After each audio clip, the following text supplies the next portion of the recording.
KTT NATO bulan Juli di Washington merupakan momen bersejarah. Aliansi merayakan hari jadinya yang ke-75. Meski usianya sudah lanjut, pendirian awalnya pada tahun 1949 tetap relevan seperti sebelumnya. Aliansi Atlantik Utara dibentuk sebagai tanggapan terhadap ancaman Soviet. Setelah 75 tahun, aliansi melakukan hal yang persis sama, hanya merek dagang musuh yang berubah. Dari Soviet ke Rusia, begitu pula kekuatan konvensional lawan yang tidak memiliki kemiripan dengan kemampuan puncak Uni Soviet. Terlepas dari senioritas NATO, organisasi ini masih lebih muda dari calon Presiden Amerika Serikat, siapapun dia. Namun, tidak seperti spesies Homo sapiens, aliansi tidak mengalami penurunan kognitif seiring bertambahnya usia. Oleh karena itu, pertemuan puncak ini menjadi ilustrasi sempurna mengenai kondisi hubungan internasional saat ini. Sementara negara-negara barat sedang melakukan konsolidasi melawan Federasi Rusia yang agresif, terdapat kekhawatiran yang semakin besar mengenai politik dalam negeri Amerika dan kondisi Presiden Joe Biden, serta potensi agenda masa depan Donald Trump yang lebih flamboyan, namun kurang dapat diprediksi. Tidak dapat disangkal bahwa sekutu telah mengeluarkan banyak energi untuk mempersiapkan diri menghadapi tantangan lingkungan keamanan global. Selama beberapa tahun terakhir, mereka telah membangun kapasitas untuk melawan agresi Rusia, membangun kembali kemampuan militer mereka, memperkuat sayap timur, mengerahkan kembali pasukan baru, dan mereformasi sistem komando yang berpuncak pada rencana pertahanan baru yang baru saja diadopsi. Mengapa KTT NATO penting? Dan bagaimana krisis kepemimpinan di Amerika Serikat mempengaruhi geopolitik global?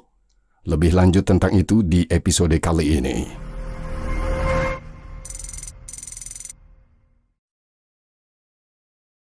Berita utama dari KTT tersebut didominasi oleh kesalahan lain oleh Joe Biden yang menyebut Volodymyr Zelensky sebagai Putin atau beberapa waktu kemudian oleh upaya pembunuhan terhadap Trump. Namun KTT tersebut menghasilkan beberapa keputusan penting yang, karena alasan-alasan yang diuraikan tadi, seringkali diabaikan. Pertama, aliansi telah mengambil langkah lebih lanjut untuk memperluas basis industri, yaitu perluasan kapasitas industri NATO dan memindahkan sumber daya yang ditimbun lebih dekat ke sisi timur aliansi. Kemampuan pertahanan telah ditingkatkan dengan berdirinya Pusat Pertahanan Siber Terpadu NATO dan ditugaskannya pangkalan rudal Redzikowo, Polandia. Kemajuan juga telah dicapai dalam kemampuan ofensif.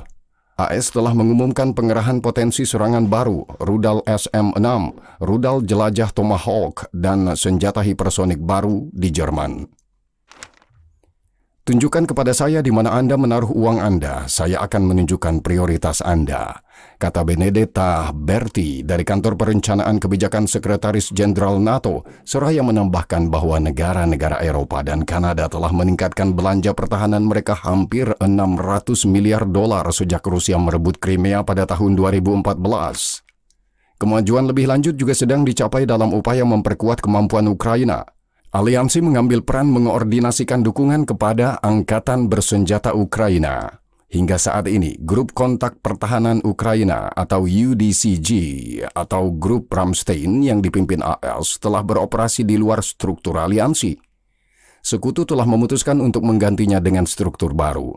Bantuan Keamanan dan Pelatihan NATO untuk Ukraina (NSATU) yang berbasis di Wiesbaden, Jerman. Badan ini akan dipimpin oleh seorang jenderal bintang 3 yang akan memimpin staf sekitar 700 orang.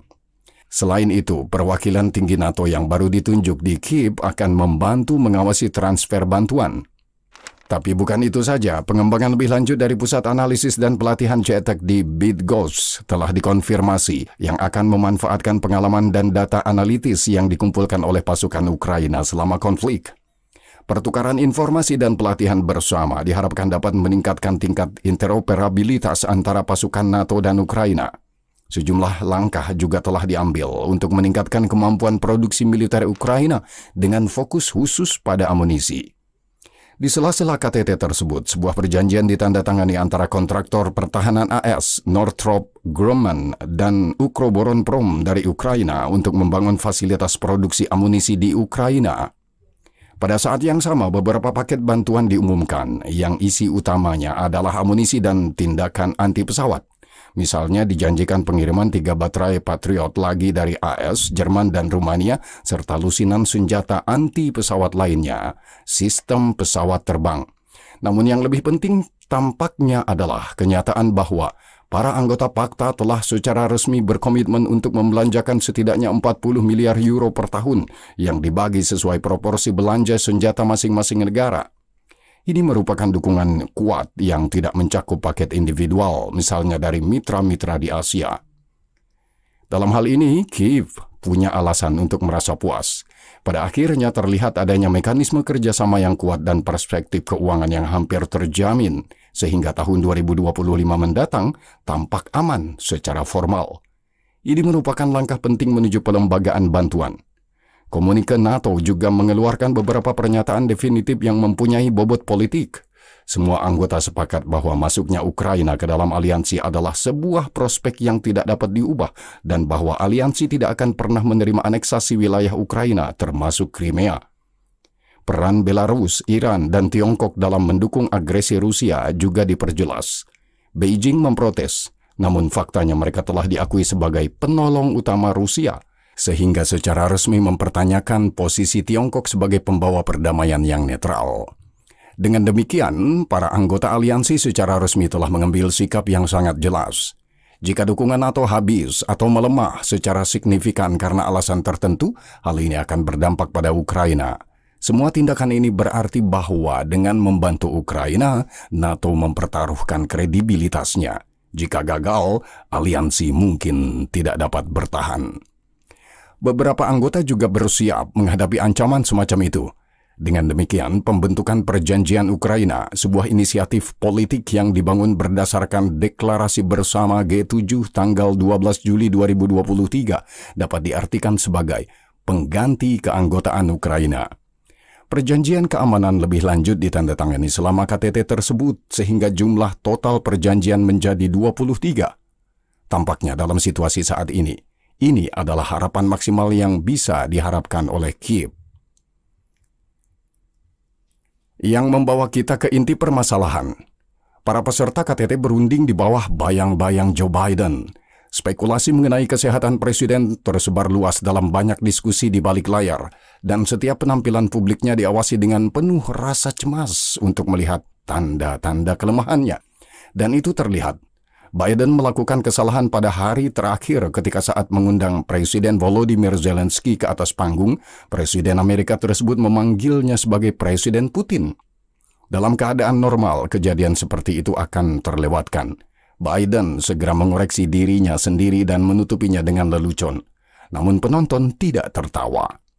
Debat pemilu yang merugikan dengan Donald Trump yang terjadi lebih dari seminggu sebelum pertemuan NATO memperjelas bahwa Presiden Amerika tersebut memiliki kesulitan kognitif yang besar secara halus. Kondisi mental dan fisiknya jelas-jelas memburuk dan semakin banyak pembicaraan mengenai demensia progresif. Kecanggungan sang presiden telah berubah dari yang bersifat episodik menjadi permanen dalam beberapa tahun terakhir.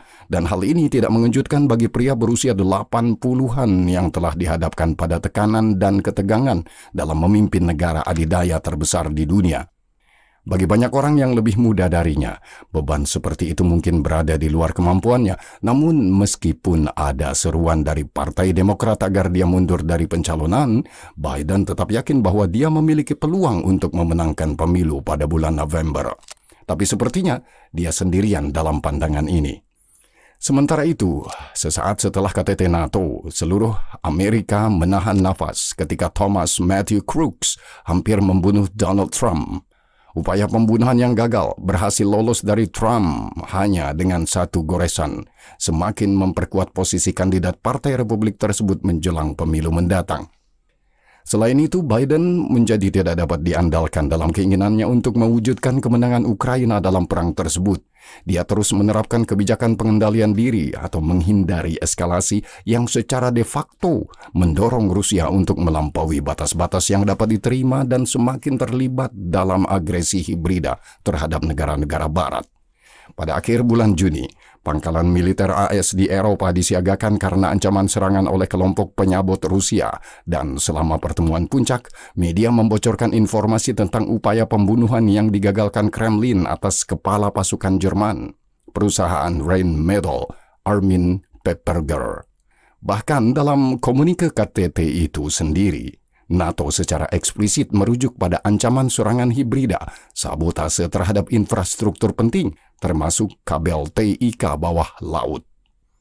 Meskipun demikian, tidak ada tanda-tanda nyata bahwa Barat secara aktif melakukan perlawanan dengan respons simetris terhadap serangan tersebut atau dengan jelas mentransfer biaya ke wilayah musuh. Gedung Putih masih menolak mengizinkan Ukraina menggunakan senjata Barat untuk menyerang bagian belakang Rusia, izin yang diminta oleh delegasi Ukraina di Washington. Keraguan-raguan AS selanjutnya digaungkan oleh Inggris. Pada hari pertama KTT, baik Presiden Zelensky maupun media Barat melaporkan bahwa Perdana Menteri Inggris yang baru, Keir Starmer, telah setuju untuk menyerang instalasi di Federasi Rusia dengan rudal Storm Shadow Inggris. Namun setelah KTT, klaim tersebut dibantah oleh Menteri Pertahanan Inggris. Tampaknya Amerika tidak hanya membatasi diri mereka sendiri, tetapi juga memberikan tekanan pada sekutunya. Satu pengecualian adalah perjanjian pertahanan wilayah Kharkiv yang mengatur serangan dalam jarak 100 km dari perbatasan dengan Federasi Rusia. Ironisnya, pencabutan pembatasan inilah yang membuat serangan Rusia di wilayah tersebut terhenti hampir dalam semalam dan membawa ketenangan relatif ke Kharkiv yang sebelumnya telah diserang. Jadi, kita tidak berbicara tentang kurangnya alat, yang untungnya telah tiba di Ukraina, namun tentang pembatasan penggunaannya.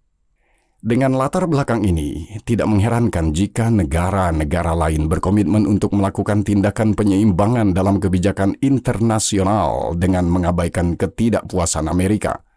Pernyataan Joe Biden tidak ditanggapi dengan serius oleh komunitas internasional dan tidak ada indikasi bahwa persepsi ini akan berubah secara signifikan. Pihak-pihak yang bermusuhan dan saling bersaing merasakan impunitas karena mereka bertindak lebih berani melawan tatanan internasional saat ini yang menyebabkan meningkatnya ketegangan dan merusak hubungan sekutu.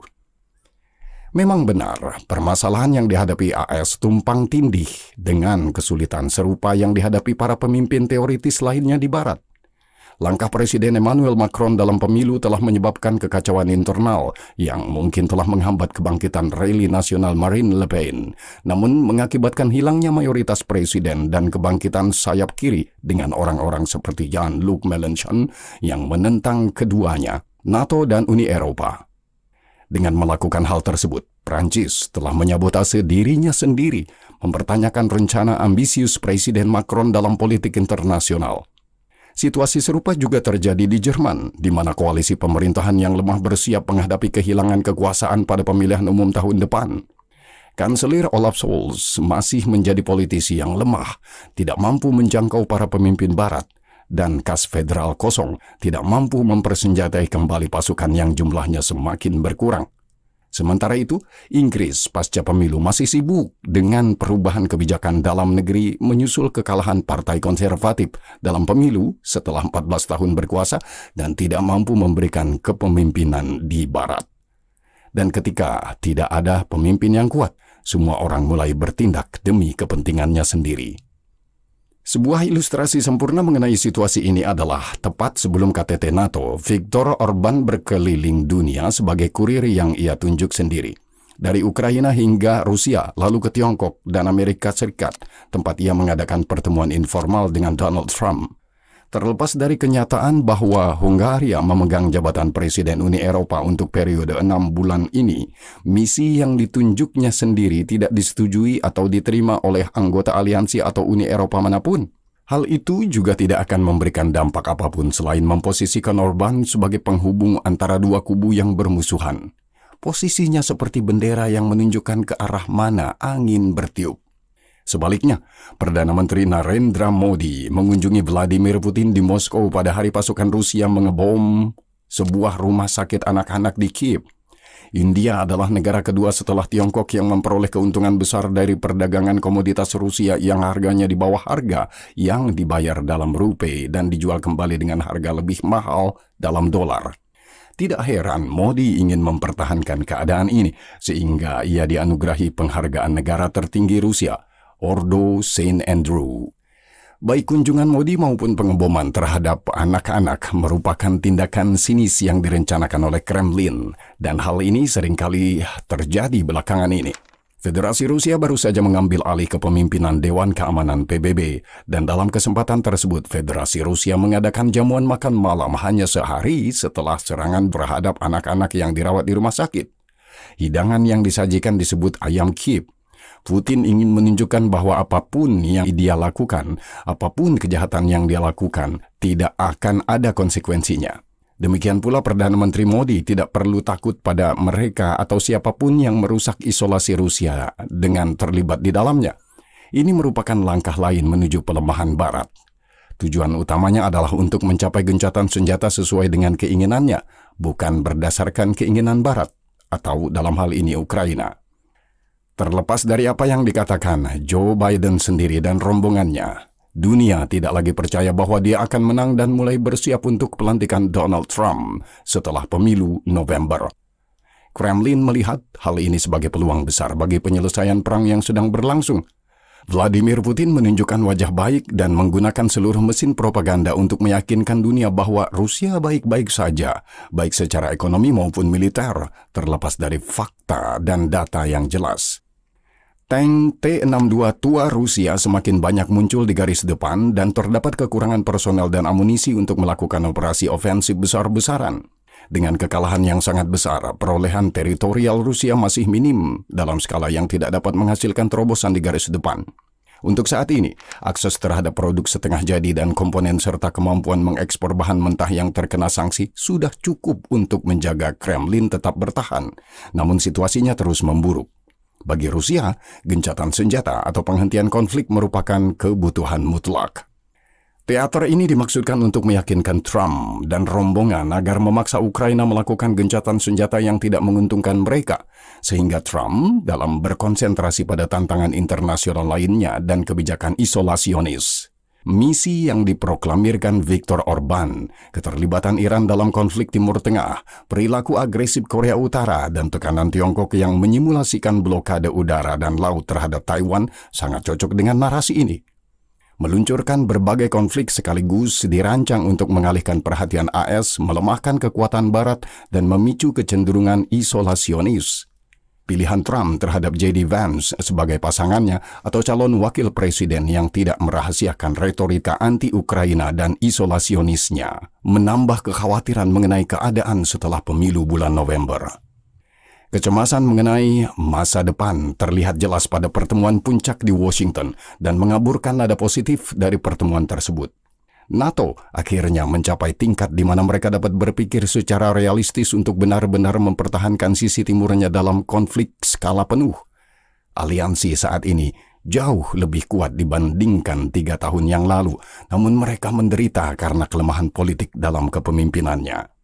Kekuatan NATO semakin berkembang, hatinya berada pada posisi yang tepat, namun tidak dengan kepalanya, yang tampaknya sama kaburnya dengan pikiran seorang presiden Amerika. Ironis sekali.